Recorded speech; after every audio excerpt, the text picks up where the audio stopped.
Good morning guys. Time check. 7:28 na guys. Ayan. Nag-ano na naman ako, panic na naman ako guys. Prepare ng breakfast ng aking anakis. Ruti. Tinapay. And isang itlog. Ayan. Mabilis lang naman ito kasi ito yung gusto niya. Sinasabi niya kasi sa akin, Mama, I don't like rice breakfast. Omelette, parota, ang aking lulutuin.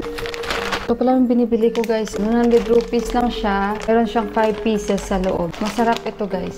And si Yuan ayaw niya yung may mga sibuyas, kamatis sa loob. Gusto niya plain lang. Ang bilis ng oras guys. Sobrang bilis. Then mag-fruit si Johan. Then egg.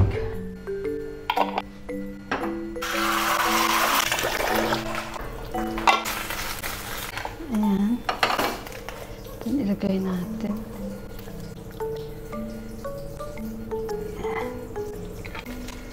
Ayan. Tapos fruits niya. Ayan. Ito yung breakfast niyo guys. Let's go!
Hindi ko pa yun na-try na mag-treadmill ng ganito, 30 minutes talaga. First time, kaya parang after ko mag-treadmill, para akong tinapon guys, na parang ginanon ka.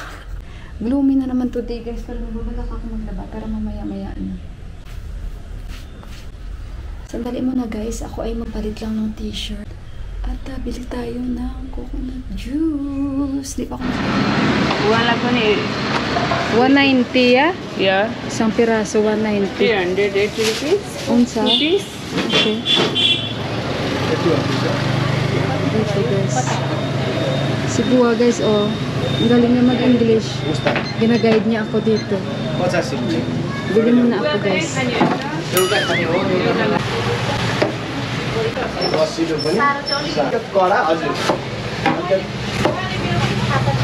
Wala tayo nito. Ate! Ajun! You take both umbrella? Ay, wala. Diyos ko, nagnakaw ako dito ng umbrella. Sorry. Guys, nagnakaw ako ng umbrella dito. No, sometimes market. Yeah. See? Too much water inside. But no.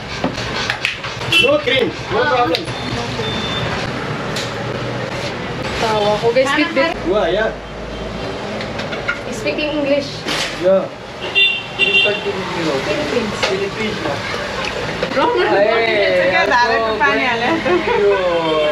London 5 times. Oh, London. Also Paris. And More water. France. Very sweet, no? Ito, parang sipon. No. You're I have my We have only Study in here. Why? study niya. Yeah. He born also. Where? Bye-bye. La. Ayun guys, may interview ako doon. Tawa ko, kinuha ko pa yung payong ng taga-bili. Kasi muna guys, ano kayang ulamin namin? Ang ganda ng sag ni Didi, oh. Puti Didi, ang laki. Sag, sarap nito guys. 40? Oo, ito. Rayo. Rayo ang name niyan. May dal pa kami doon. Dalsag. Natin. Mamaya, ano na naman yung mapulot ko doon? Andyan yung basura kasi Wednesday. Nung last kasi, hindi sila dumating. Ika lang, yung basura namin, titingnan ko kung pinasok ng ilang bahay namin or hindi pa.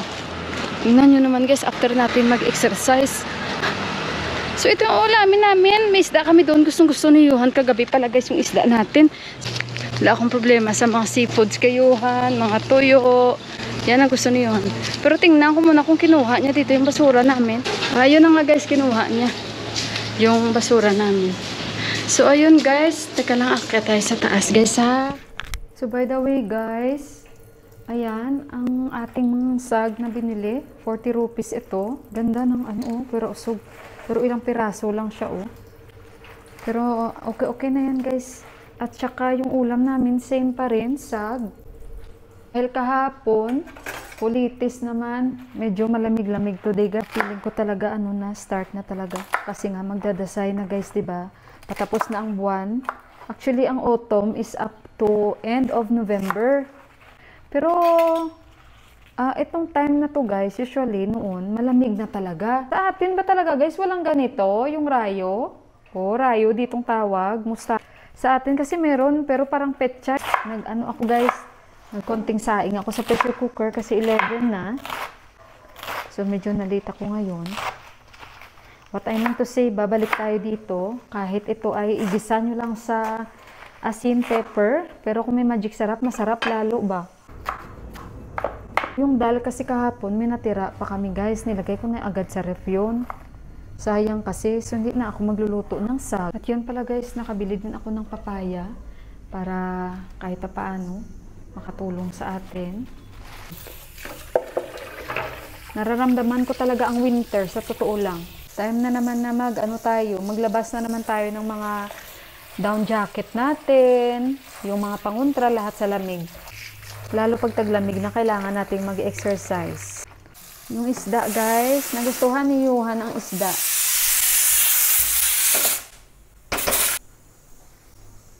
Sabi ni Deepak, nanood siya ng vlog ko. Hindi mo naman, pinakita sa kanila yung outcome. Sabi ko kasi, maliliit na. Sabi ko sa kanya, ito po yung dal namin, kagagaling sa rep, initin lang yan. Initin lang yan guys, kasi sayang naman. Ito na yung kamatis. Ang mahal ng kamatis guys, 100 rupees lang per kilo. Ang sibuyas, 170 minsan.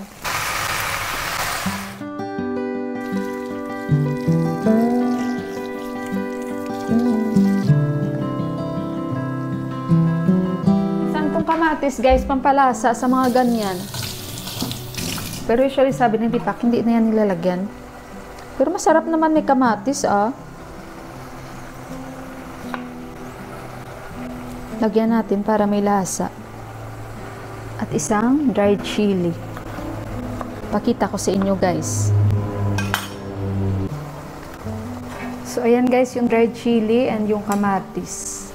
Basta wag lang tiktikin yung dried chili, hindi siya maanghang. Malalaman mo naman pag luto na yung sag kung wala na siyang tubig.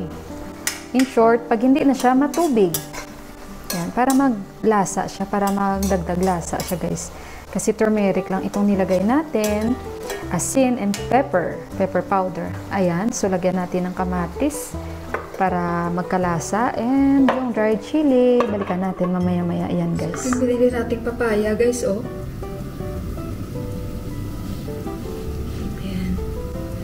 yung half ibalutin natin ito, yung half kainin namin ni Deepak.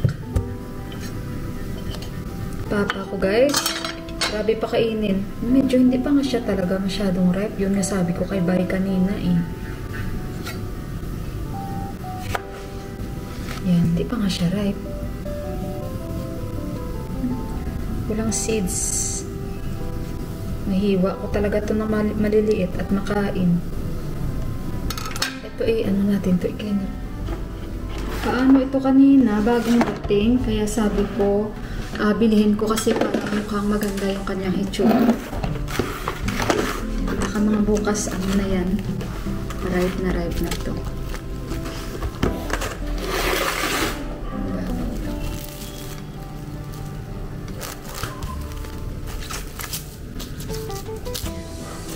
Tama, wala na kaming bigas. Bibili kami mamaya. So, ayan guys, lagyan natin sa ref.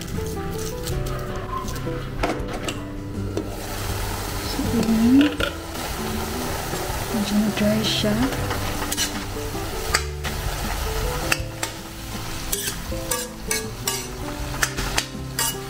Si Ama, nilalagyan pa niya ni Ama ng luya sa last.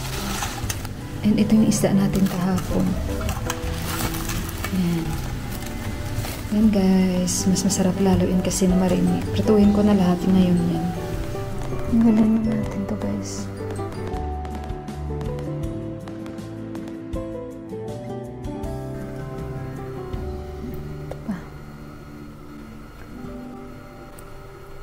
Tikman ko nga kung matamis kasi minsan kahit ganitong kulay hindi siya matamis.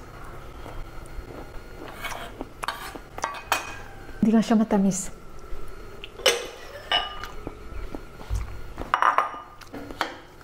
Wala na akong vinegar. Bibili din ako mamaya.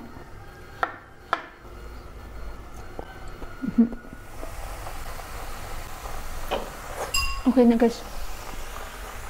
Kasi nilagyan natin ng kamatis at dried chili. Oh, sasayangan ako pag may nalaglag. So, ayan na guys, oh. Ayan, kain tayo. So guys, ito na yung aming ulam. Ito na yung dal. Ito na yung isda, yung sag, and yung papaya and kay Deepak. Alam nyo kasi guys, si Deepak at sila ni Buwa, may mga attitude yan sila, may mga ugali yan sila na kapag kumakain or kapag kakain na, tatawagin mo, tsaka yan sila magbabanyo. Yan ang mga attitude nila guys, na talagang father and son talaga sila. Si Deepak, alam niya na nakakain na kami, magbabanyo talaga yan. Either maliligo sila, or mag-ano sila, magbabawas sila, alam niyo na. So, kaya natatawa yan si Ama pag nagsasabi ako na, nasaan si Deepak? Tapos si Johan din, minsan ganun din. Kaya si Ama, matatawa si Ama na, minana nila yan kay Buwa daw. Kasi si Buwa, pag tinatawag mo, Daddy, gaganon ako, ba't ka na unos? Mag-toilet muna si Buwa, guys. So, si Deepak ganyan siya, kaya madalas, minsan, nauuna na akong kumakain. Kasi ngayon ko na siya pwedeng antayin, kahit ngayong bunso nagsasabi na, Baudio, pag kumakain kayo, pag wala pa si Deepak day, kasi alam niya rin yung attitude ni Deepak, nagbabanyo talaga yan bago kakain, guys. Ewan ko ba? Ayun, matagal na naman sa banyo o naliligo. Sabi ko sa kanya minsan, huwag mong pantayin yung grasya. Syempre, hindi naman niya alam na inihanda ko na. Pero alam naman niya na ganyang oras, kainan na talaga. After nating mag-walking, nagutom ako. Pero ito talaga, guys. Oh, sarap talaga lagyan to ng vinegar. At guys, asin. So, guys, ayan na, malinis na yung rooftop namin. Ito, tatapon ko ito sa baba. Ayusin ko yung mga lupa. Diba? Tapos malinis na yung rooftop namin, guys. Kahit pa paano. Maaraw. Hindi na siya maano, guys. Feeling ko, guys, parang yung aking mga paa, parang nagatiskog ba kung sa Ilonggo pa. Masarap dito mag-yoga-yoga, guys. Oh, bibili ako ng yoga mat. Ay, ayun. At maliligo na ako, guys. So, i-end ko na yung vlog ko. Gusto kasi hindi pag ipakita ko, itatapon pa namin yan sa baba. Ihulog ko lang yan doon. Yung mga, yung mga basag na pot. So, end ko na yung vlog ko. Mamaya ulit. At balikan ko kayo sa ating next na mga vlog. At ayun guys, ingat kayong lahat. Thank you so much. Ang sarap dito matulog. Alam nyo ba, pag tuwing winter, masarap humiga dito kasi nga sa araw. Sarap talaga humiga dito. Ingat kayong lahat. Bye guys! I don't ever slow up, no I don't take shit. I got no love for the fakeness. If you wanna play tough and wanna hate this, I'll always show up. I don't ever slow up, no I don't take shit. I got no love for the fakeness. If you wanna play tough and wanna hate this, I'll always show up and make a statement. I don't ever slow up, no I don't take shit. I got no love for the fakeness. If you wanna play tough and wanna hate this, I'll always show up and make a statement. Everything I do so instinctive and so passionate. Every word I move so descriptive like an adjective. I got a vendetta against people who patented being negative when you should be getting after it. I got facts over tracks, this and that. Spitting slow, spitting fast. I could roast, I could gas. Think I'm okay at last, but I don't know if that can erase all the past. And the pettiness, a reflection of the emptiness. Hilarious, you think you're worth my time, you're delirious. Mysterious, because you hide behind a fake exterior. Inferior, you know I'll always be a bit superior. Get off of me, this ain't no humble brag. I want you to hear words, you can say them back. I want